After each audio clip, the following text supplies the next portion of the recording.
Best health packages up to 80% discount. Tirumala Diagnostics.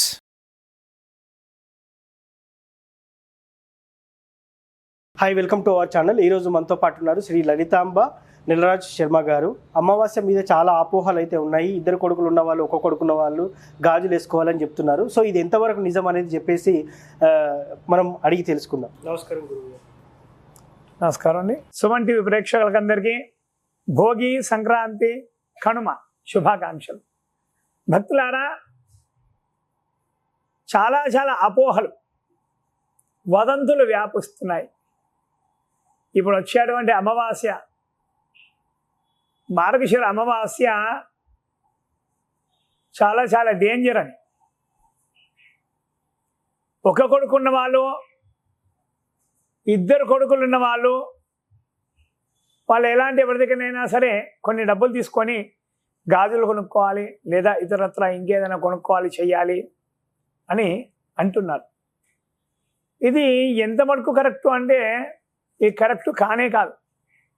ఇవన్నీ కూడా ఊరికే పుకార్లు. లేనిపోని వాళ్ళు ఉంటారు కదా, పని పాట లేని వారు, వాళ్ళంతా లేపినటువంటి పుకారు ఇది. నేను చిన్నప్పటి నుంచి చూస్తూనే ఉన్నాను ఇలాంటి పుకార్లన్నీ కూడా. అలాగే మీరు కూడా చాలామంది కూడా చూస్తూనే ఉన్నారు, ఎంతోమంది కూడా కదా. ఇలాంటి ఎన్నో వచ్చినాయి, ఎన్నో కూడా వెళ్ళిపోయాయి.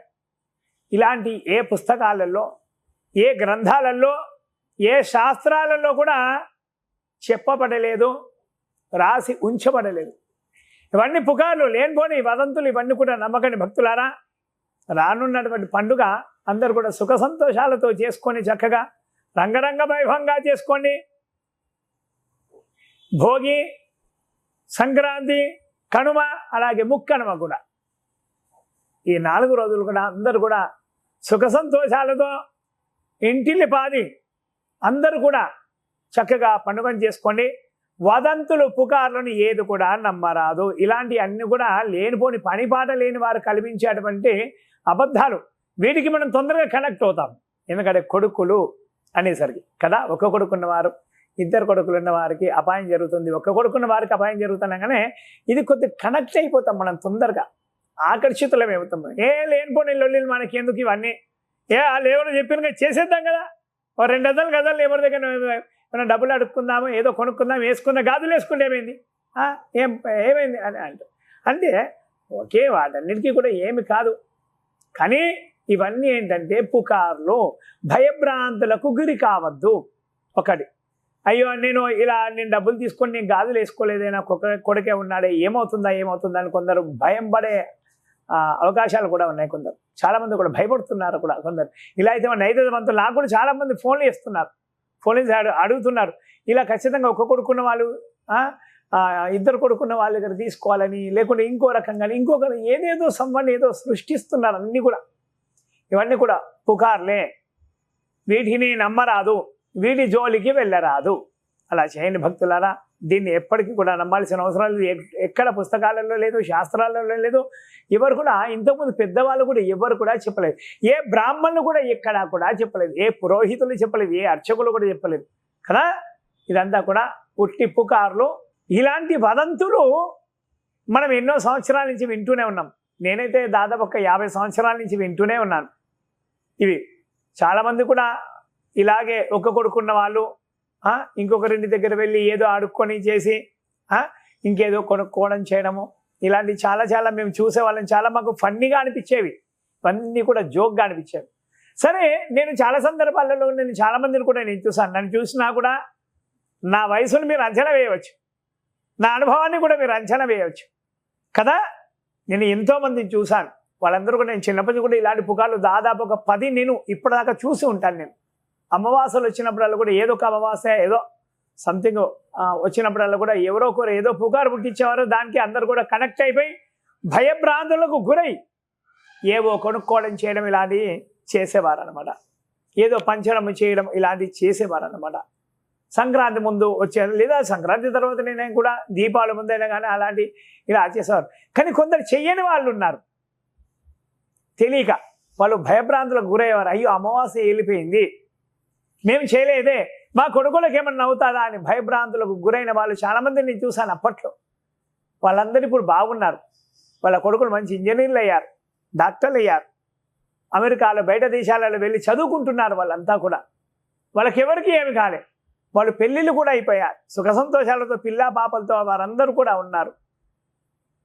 మరి వారు చేయలే కదా, ఇలా పంచలేదు కదా, మరి వారికి ఏం కాలేదు కదా అంటే ఇది నిజమైనది కాదు, శాస్త్ర సమ్మతమైనటువంటిది కూడా కాదు. పండితులు ఎవరైనా చెప్పినారా అంటే కూడా కాదు. ఋషులు మునుల ఆచారం నుంచి మనం వచ్చిందా అంటే కాదు. ఎక్కడ కూడా ఆనవాళ్ళు లేనటువంటిది.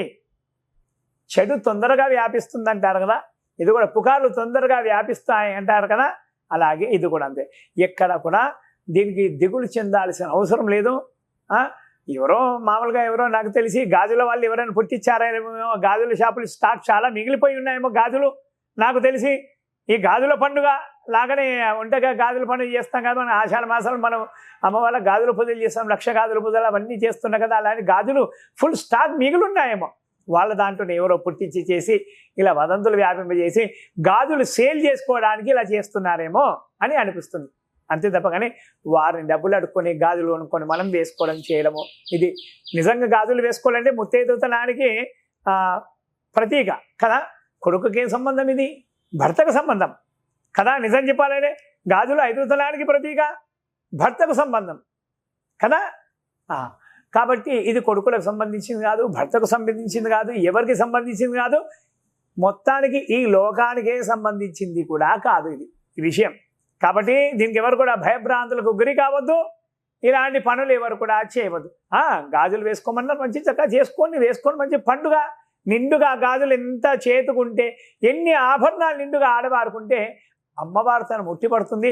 చక్కగా వారిని నమస్కరించినా కూడా మనకు పుణ్యం కలుగుతుంది. వారిని పుణ్యస్త్రీలు అంటారు కదా. మంచి చక్క వారు నిండుగా కనిపించినారంటే ముత్తైదులకు వారికి నమస్కారం చేసుకున్నా కూడా మనలో ఉన్న సర్వ పాపాలన్నీ కూడా హరించుకుపోతాయి. సో గాజులు వేసుకొని ఆభరణాలు కొనుక్కొని అన్నీ కూడా చక్కగా అలంకారంగా ప్రాయంగా మంచి సుఖ సంతోషాలతో ఉండండి. కానీ ఇలాంటి వదంతులు మాత్రము అస్సలు నమ్మవద్దు, నమ్మాల్సిన అవసరం లేదు. ఇది ఎక్కడా కూడా చెప్పబడలేదు. ఏ ఋషులు కానీ మునులు కానీ ప్రాచీన కాలం నుంచి ఎవరు కూడా ఆచరించినటువంటి దాఖలాలు కూడా లేవు. సరే పోనీ ఎవరైనా ఆచరించినారా, ఆచరిస్తే పూర్వీకులు ఎవరైనా ఆచరిస్తే వారి పద్ధతిలో మనం ఆచరణలో పెట్టిన వాళ్ళం అవుతాం కదా. మన పూర్వీకులు కూడా ఎవరు కూడా ఈ పద్ధతిని ఆచరించలేదు, మనం ఆచరించాల్సిన అవసరం లేదు. గ్రహణాలు ఉండే కొన్ని గ్రహణాల సమయాలలో కొన్ని పూర్వీకుల నుంచి ఋషుల మునుల నుంచి మనకి ఎన్నెన్నో ఆచార వ్యవహార పద్ధతులు ఉన్నాయి, కొన్ని ప్రాంతీయ ఆచారాలు ఉన్నాయి కదా, కొన్ని దేశ ఆచారాలు ఉన్నాయి, కొన్ని వారు ఉంటున్నటువంటి నివాస స్థలాలలో రాష్ట్రీయ ఆచారాలు, కొన్ని ఆచారాలు, అవి పద్ధతులన్నీ మనం పాటించవచ్చు. కానీ ఇది ఎక్కడ ఆచారము, ఎక్కడే ఆచారం కూడా ఊరికి వదంతులు పుకార్లు ఇవన్నీ కూడా పనిపాట లేని వారు పుట్టించినటువంటి పుకార్లు, ఇవి ఎవరు కూడా నమ్మవద్దు. చూశారు కదా అమావాస్య మీద అపోహలు, ఎటువంటి అపోహలు ఉన్నాయో, గాజులు వేసుకోవాలని ఒక కొడుకున్న వాళ్ళు, ఇలాంటి అపోహలు అయితే మనం చూసాం.